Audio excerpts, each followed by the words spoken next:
જય શ્રી કૃષ્ણ સર્વે વૈષ્ણવોને। આપણા હિન્દુ પંચાંગમાં કુલ 27 યોગમાંથી વૈધૃતિ યોગ 27મો અને છેલ્લો યોગ છે। આ યોગ ત્યારે બને છે જ્યારે સૂર્ય અને ચંદ્રના રેખાંશનો સરવાળો 346.40 થી 360 ડિગ્રીની વચ્ચે આવે છે ને તે રાશિચક્રના ચોક્કસ અંતિમ ભાગમાં હોય છે। આ દરમિયાન સૂર્ય અને ચંદ્રના નક્ષત્રો અને તેમની ગતિની સ્થિતિ કંઈક એવી હોય છે કે તે અશુભ અથવા પ્રતિકૂળ પ્રભાવ આપે છે। પુરુષોત્તમ માસમાં વૈધૃતિ યોગ આવે ત્યારે તે દિવસે કરેલા વ્રતમાં જે સ્નાન, દાન, યજ્ઞ આદિ વિધિપૂર્વક કરે છે તેના મનની ઈચ્છાઓ પુરુષોત્તમ ભગવાન પૂર્ણ કરે છે। વ્યતિપાત યોગની જેમ વૈધૃતિ યોગમાં પણ લગ્ન, વાસ્તુ જેવા માંગલિક કાર્યો ટાળવામાં આવે છે, પરંતુ આધ્યાત્મિક ઉન્નતિ માટે આ યોગ શ્રેષ્ઠ છે।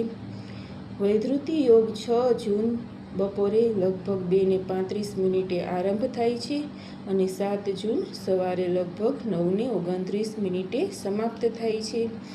તેથી વૈધૃતિ યોગની પૂજા 7 જૂન રવિવાર સવારે 9:29 પહેલાં કરવી ઉત્તમ રહેશે। તે દિવસની પૂજા વિધિ જોઈએ તો વહેલી સવારે સ્નાન કરીને સ્વચ્છ વસ્ત્રો ધારણ કરવા, ભગવાન શ્રી વિષ્ણુ, શ્રી કૃષ્ણ અથવા પુરુષોત્તમ ભગવાનની પ્રતિમા કે ચિત્ર સ્થાપિત કરવા, તેને દીવો, ધૂપ અને ફૂલ અર્પણ કરવા, તુલસી દળ અર્પણ કરવું, ઓમ નમો ભગવતે વાસુદેવાય મંત્રનો જાપ કરવો, શક્ય હોય તો વિષ્ણુ સહસ્ત્રનામ, પુરુષોત્તમ માસની કથા અથવા ભગવદ્ ગીતાનો પાઠ કરો, અંતે આરતી કરીને પ્રસાદ ધરાવો। તે દિવસે ઉપવાસ અથવા એકટાણું કરવું જોઈએ। તે દિવસે અન્નદાન, જળદાન, ફળદાન, વસ્ત્રદાન અને ગાયને લીલું ઘાસ નાખવું જોઈએ। જરૂરિયાતમંદ બ્રાહ્મણ અથવા ગરીબોને દક્ષિણા આપવી જોઈએ।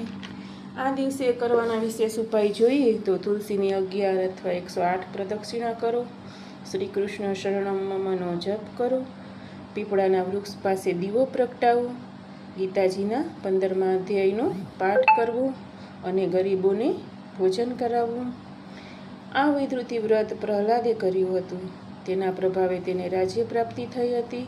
નારદ મુનિએ ઇન્દ્રને આ વ્રતનું મહાત્મ્ય સંભળાવ્યું હતું અને આ વ્રતના પ્રભાવે ઇન્દ્રે ઇન્દ્રાસન પાછું મેળવ્યું હતું। સર્વે વૈષ્ણવોને પુરુષોત્તમ મહિનાના જય શ્રી કૃષ્ણ, ધન્યવાદ।